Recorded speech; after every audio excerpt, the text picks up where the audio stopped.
Hello my dear மக்களே, எல்லாரும் சிறப்பாக இருப்பீங்கன்னு நினைக்கிறேன். அதே சிறப்போட பாசிட்டிவிட்டியோட இன்னைக்கான லைனை கேட்கலாமா? தன்னலம் இல்லாமல் உழைப்பவன் வாழ்க்கையில் உயர்ந்து காணப்படுவான்.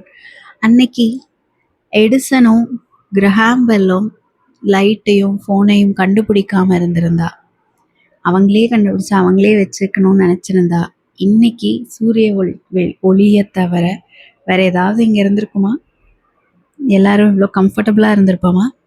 இல்லை. அவங்க பேரை இந்த சரித்திரம் பேசியிருப்போமா? இல்லை. சுயநலமில்லாமல் ஒரு உழைப்பை கொடுக்கும் பொழுது சரித்திரத்தில் அவங்களும் அவங்கள் கண்டுபிடிப்பும் உதவும். இது ஒன்று. இன்கேஸ் சுயநலம் வந்துட்டா நம்ம இப்போ அதை தாங்க பண்ணிகிட்ருக்கோம். என்னன்னு கேட்கலாம் வாங்க. இதே மொபைல் ஃபோன் எக்ஸாம்பிளுக்கு எடுத்துப்போம். அது ஹேண்டியாக வேணும், நமக்கு டோர் ஸ்டெப்பில் எல்லாம் வேணும் அப்படின்றதுக்காக என்னென்னலாம் அதில் டெக்னாலஜி இம்ப்ரூவ் பண்ண முடியுமோ பண்ணுறோம்.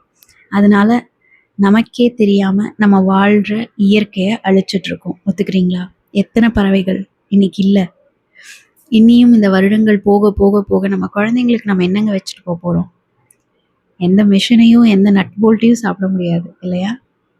குழந்தைங்களுக்கு அடுத்த வர தலைமுறைகளுக்கு சுத்தமான காற்றும் தண்ணியும் இயற்கையும் கண்டிப்பாக வேணும். மனிதன் வாழ்வதற்கு இதெல்லாம் அத்தியாவசியம். கொஞ்சம் அந்த சுயநலம்லாம் இல்லாமல் சுத்தமான சமூகத்தை, இயற்கையை கொடுத்தாதான் நாளை வர தலைமுறை நம்மளை கொஞ்சம் மதிப்பாங்க, ஞாபகம் வச்சுப்பாங்க. பரவாயில்ல, நமக்காக இதெல்லாம் வச்சுட்டு போயிருக்காங்கன்னு.